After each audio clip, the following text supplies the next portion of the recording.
Todo empezó 83, hace muchos años ya, con la idea de una novela telemática que se hace con escritores de África, de Europa y de Canadá, con el apoyo de Umberto Eco y Italo Calvino, con la idea que cada uno escritor escribe un texto, empezando con el carácter. Italo Calvino o Umberto Eco elige lo que le gusta y los escritores, que son 11, continúan el próximo día. Y todo eso se hizo en el tiempo cuando no había internet, con un módulo de comunicación. Fue una experiencia de tecnología y escritura colectiva muy interesante. Cuando me fui de París, donde estaba profesor en la Sorbona, yo he visto un computador que se utiliza para la gestión de los recursos humanos. Y cuando llegué en Quebec, 82-83, he visto que cada profesor tiene un computador en su oficina. Entonces he descubierto realmente que Europa no tiene conciencia de lo que se presenta en el futuro. Después empecé con un centro de arte y nuevas tecnologías. Organicé durante 10 años una muestra cada año con artistas de varios países, de Japón, de Europa, de los Estados Unidos, también de Quebec, de Canadá, porque tenemos muchas actividades en el campo. Un mercado de multimedia, un mercado internacional de multimedia, la Federación de Asociaciones de Multimedia, todo que es el impacto de lo digital sobre la sociedad, sobre la educación, sobre el arte, sobre la vida privada, a mí me interesa. Claro que eso fue para mí una experiencia sin publicar, sin escribir, porque yo no sabía cómo será la evolución. Estaba muy difícil. No estaba un gurú de lo que pasará mañana con el computador, porque es imposible saberlo, se cambia muy rápidamente. Pero después de 15 años de experiencias con artistas, con todo lo que toca a la multimedia, publiqué el libro que se llama El choque digital en español, que se publicó aquí también en Cuba. Y después publico casi cada año un libro sobre el tema, que realmente a mí me parece tan importante de un cambio de civilización. No es una herramienta para los datos, los bancos, para la investigación científica, a pesar que cambia totalmente esta investigación científica, pero me parece que realmente es tan importante como la edad del fuego, como un momento de progreso tecnológico que cambia también a la cultura, a los valores.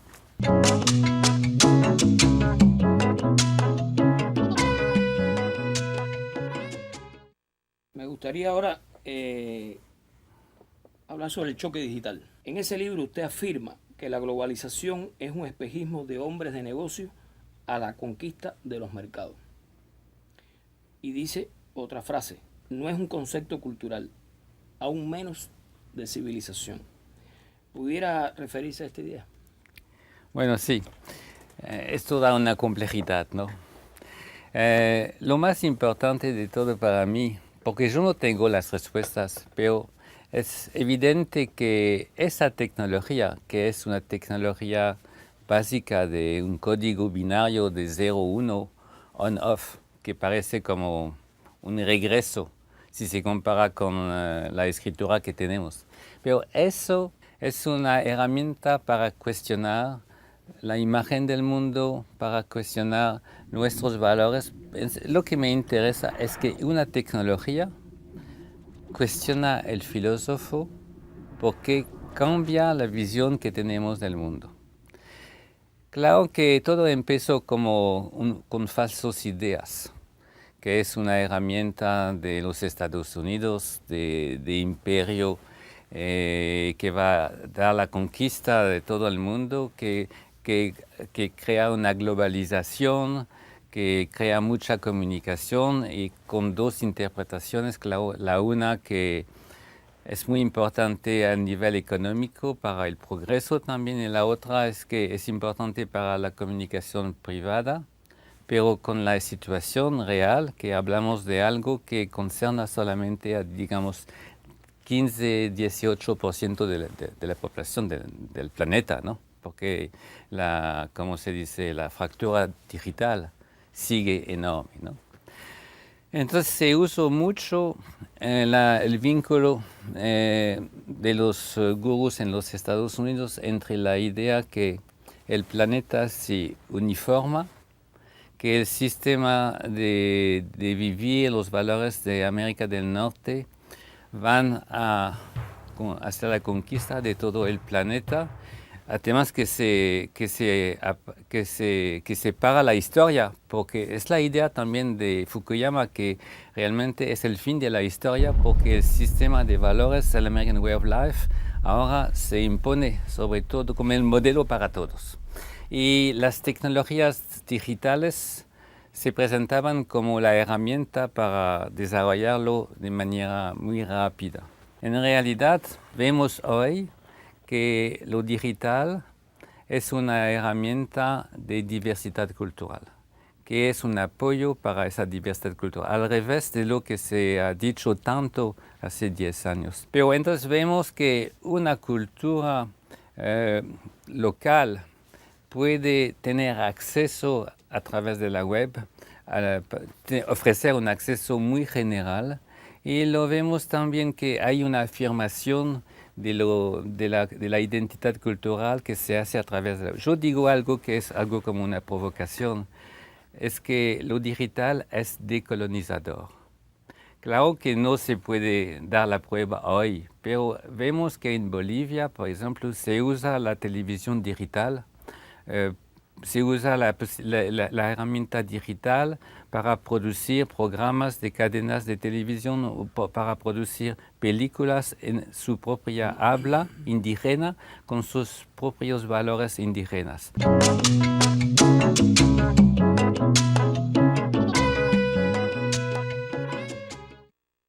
Los americanos no son buenos intelectuales en general.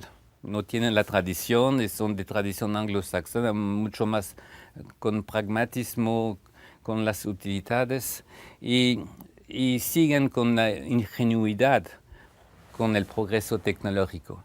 Entonces pensaban ellos que lo digital le van a permitir acelerar la conquista neoliberal del planeta, y al fin que todos vamos a hablar inglés y vamos a seguir con esa herramienta de conquista. Para ellos es un sueño, pero para muchos otros es una pesadilla, porque el neoliberalismo es una pesadilla para la mayoría del mundo, y lo vemos hoy.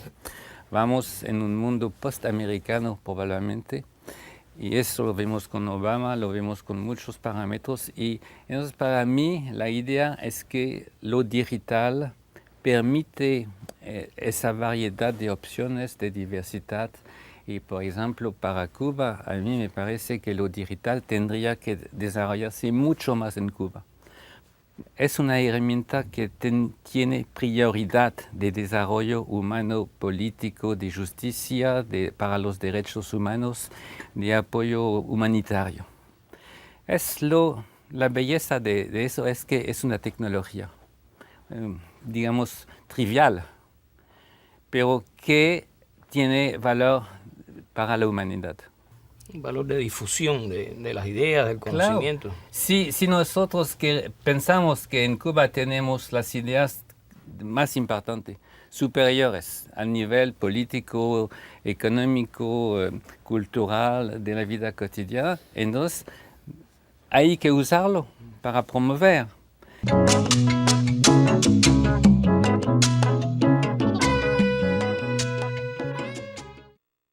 Fischer, esta última reflexión suya que es difícil no compartirla, al menos yo la comparto de principio a fin, me facilita entrar a una reflexión de una entrevista que yo le hice a usted hace aproximadamente 2 años, quizás un poco más, para la revista Revolución y Cultura, y que bueno, salió publicada en la revista. Pienso que fue una entrevista que tuvo repercusión por comentarios que me hicieron intelectuales después que empezó a circular la publicación. En esa entrevista usted manejó una idea que un poco entronca con esto que venía diciendo, que es que a su juicio la cultura debía seguir siendo un espacio de libertad. Era más o menos la frase que usted expresó. Me parece que es un concepto importantísimo. ¿Pudiera abundar sobre el tema? Claro, con mucho gusto. La cultura se dice que es un espacio de valor superior, que es lo que tiene que hacer con el alma o la mente, que es la reflexión, la meditación, más que los pies, ¿no? Pero en realidad la cultura es un campo de una lucha de poderes políticos. El que tiene el poder usa la cultura para legitimar a su poder y usa la cultura como una herramienta, digamos, puede ser de imperialismo, ¿no? Como se hizo en el pasado con todas las colonizaciones, el imperialismo en todos los relatos de la historia, ¿no? Entonces, en la realidad tenemos que demistificar la idea de la cultura que no tiene peso sociológico, que es al nivel superior. Realmente es un terreno de lucha política. La segunda idea claro que la libertad siempre es una lucha política. Entonces hay que usar la cultura al nivel de la estrategia de liberación. La cultura es el nivel de conciencia de la relación que tenemos con la sociedad, cómo funciona la sociedad y cómo podemos llegar a un nivel que lo veo como un valor humano del hombre que se libera de la esclavitud, que hace pocos años que sigue esa situación terrible como los niños. Es la idea del progreso humano. Hay progreso humano a nivel tecnológico que es evidente. Hay progreso en la condición de la mujer en varios países que es evidente. Para mí es una prueba que el progreso existe. Bueno, voy a hablar un poco a nivel filosófico. Estamos en un avión y no hay piloto. Descubrimos que Dios no existe, entonces que no hay piloto en el avión. No podemos leer la verdad en los libros sagrados, tampoco podemos ver la verdad en la ciencia y no hay un piloto en el avión. ¿Qué hacemos? Así es nuestra situación. Eso significa que tenemos que desarrollar una imagen del mundo, elegir valores, orientarse y saber dónde vamos, saber por qué vamos allá. Tenemos responsabilidad de nuestro futuro, tenemos responsabilidad de manejar el avión. Y eso no se puede hacer de una manera individual, porque estamos todos en el avión. Entonces, la idea no es más de salvarse individualmente con la religión, con la piedad, y salvar su alma para el paraíso, para el futuro, que es un mito muy importante, que sigue muy importante hoy, pero que para mí me parece como una alienación. La idea es que podemos solamente decidir dónde va el avión colectivamente. Podemos solamente elegir los valores en una esfera cultural de diálogo intercultural que nos permite manejar el avión. Si no, vamos a un fracaso. el fracaso del poder más fuerte que tiene la tecnología de guerra, más fuerte que tiene el sueño de conquista, porque eso es parte de la naturaleza humana.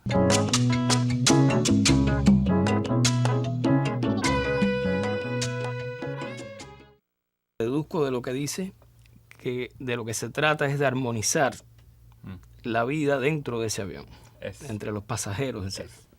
Exactamente, y por eso yo creo en el diálogo intercultural, que no es multiculturalismo, que no es imperio cultural. Ese diálogo dice que tenemos que conocernos, tenemos que intercambiar para desarrollar un nivel de conciencia más rico y elegir juntos. Por eso yo creo realmente fundamentalmente a las instituciones internacionales como la UNESCO, como las Naciones Unidas, a pesar que son muy imperfectas, que se usan para los poderes, que son en un nivel de desarrollo muy infantil, pero es la única ruta que podemos seguir, porque es la herramienta para desarrollar ese diálogo planetario. Y además, yo digo unas veces que tenemos que desarrollar una ética planetaria. Por ejemplo, el derecho a tener un techo. Claro que es cultural, porque el techo es muy diferente de una cultura a otra. El techo del iglú en Canadá o el techo en África es diferente. El agua potable, el acceso al agua potable es algo fundamental para todos. Claro que el agua potable no es el mismo en Cuba, en París, en Londres, en África, porque las bacterias son diferentes, pero entonces, es relativo, pero el principio de tener el acceso son derechos humanos básicos. Se habla en estos días mucho de los derechos humanos, pero no se respetan. Pero eso es lo que llamo la ética planetaria, que cada una persona tiene derecho a la salud, a la educación, a la habla libre, al techo, al agua potable, a los alimentos. Eso no se puede discutir. Es la única cosa que es universal.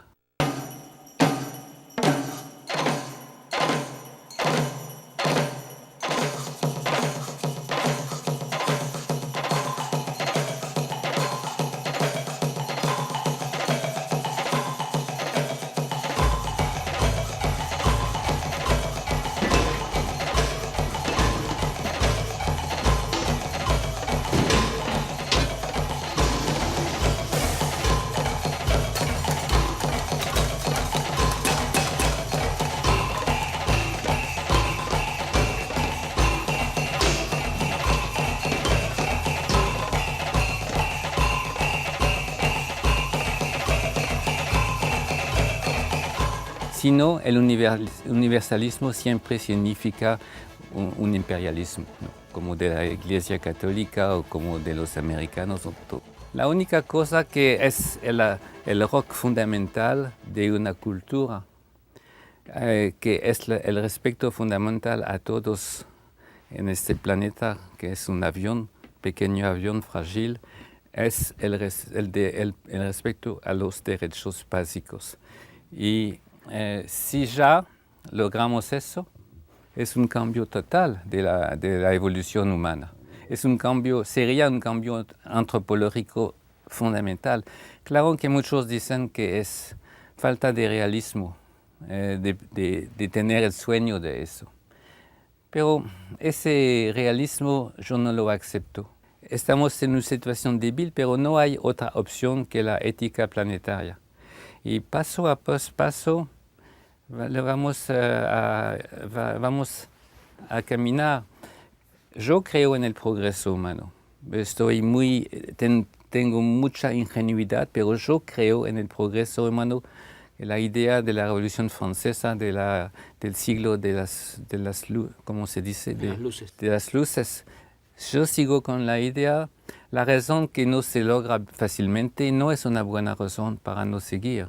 Sino el cinismo es lo peor de lo peor, es falta de creencia en el ser humano, en el sentido que podemos inventar para el futuro, porque el sentido del futuro tenemos que inventarlo nosotros, tenemos la responsabilidad del sentido del futuro de manejar el avión. Y para mí, yo sigo con esa idea, yo creo en lo imposible, y estamos muchos que creamos en lo imposible para seguir con esa idea del progreso humano, de la liberación del hombre, del nivel de conciencia, de la ética planetaria. Son unos valores, para mí, la ética es más importante que el progreso tecnológico. El progreso tecnológico es fácil. El progreso de la ética es muy difícil. Y la ética, no voy a decir que regresa, pero progresa muy lentamente. Y al revés, la tecnología progresa muy rápidamente, con una aceleración exponencial.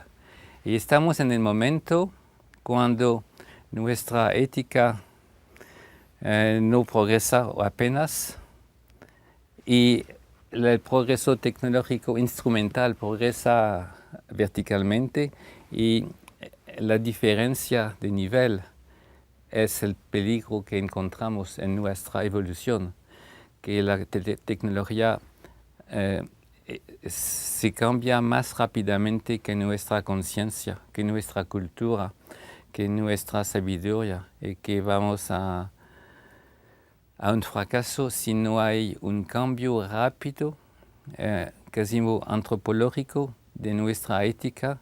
Y le voy a decir que posiblemente con mi filosofía materialista, eso significa una mutación del cerebro humano. Hemos encontrado en nuestra evolución muchas mutaciones del cuerpo humano. Hemos perdido la cola porque no sirve más, porque no estamos en los árboles más. El cerebro se ha evolucionado muchísimo en el pasado. ¿Y por qué no creer que el cerebro encuentra mutaciones? Es posible que vamos a encontrar una nueva mutación del cerebro en el sentido de adaptarnos al poder instrumental que tenemos en las manos, que es digital. Estamos en un momento histórico, al nivel antropológico, es tan importante como de bajar de los árboles, que fue un momento de nuestra evolución. Ahora tenemos que encontrar la conciencia de un cambio fundamental de nuestra evolución antropológica. Y eso estamos capaces de entenderlo gracias a la ciberfilosofía, la filosofía que resulte del cuestionamiento sobre el impacto de lo digital.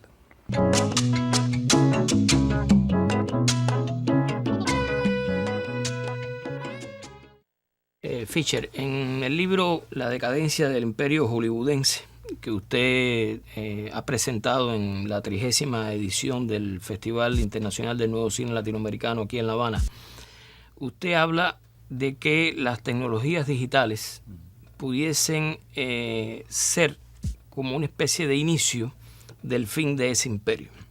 Sí. Hay como una suerte de vaticinio en esa dirección.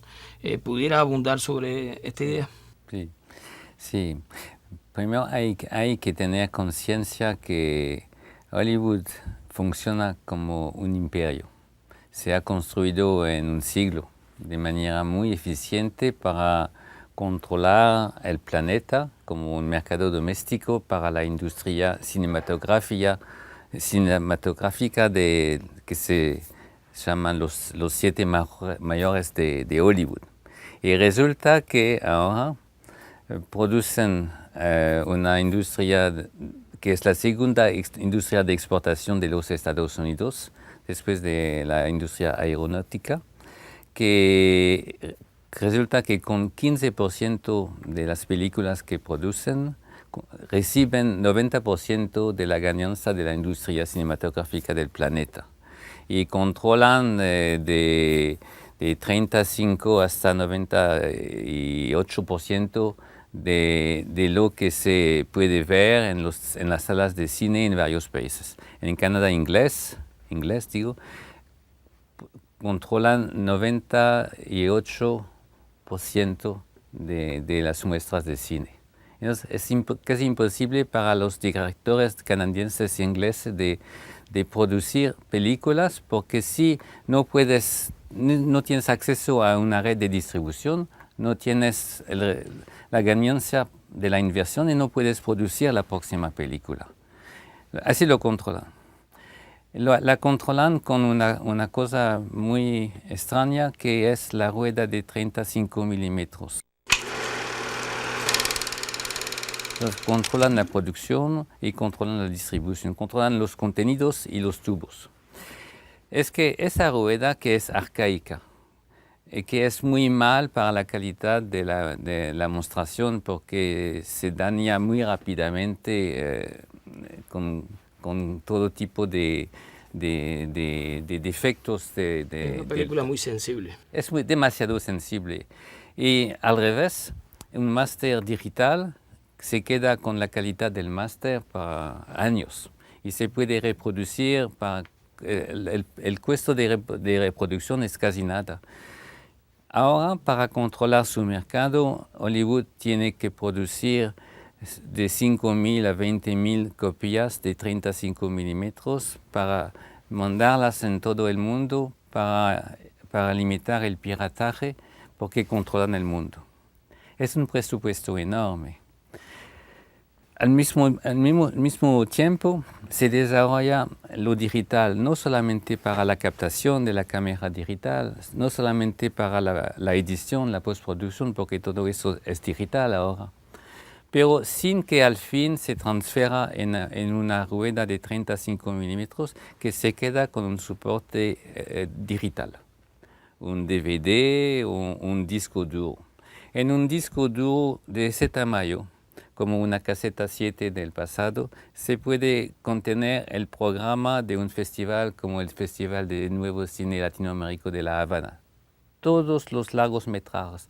Y eso se puede mandar por autobús, se puede mandar por correos, se puede difundir por internet y satélite, y permite controlar la sala de proyección. Y eso es evidente que es la tecnología de hoy, porque la rueda de 35 milímetros es lo único de la tecnología cinematográfica que no se ha cambiado. Es imposible que no se va a imponer lo digital también para la distribución, pero al momento cuando la distribución se hace digital, Hollywood pierde el control. La profecía mía es muy fácil, es que dentro de unos, digamos, puede ser de 10 años, puede ser más rápido, puede ser de 12, 13 años, Hollywood no estará capaz de resistir la generalización de la distribución digital, que poco a poco ya se organiza como red de distribución alternativa.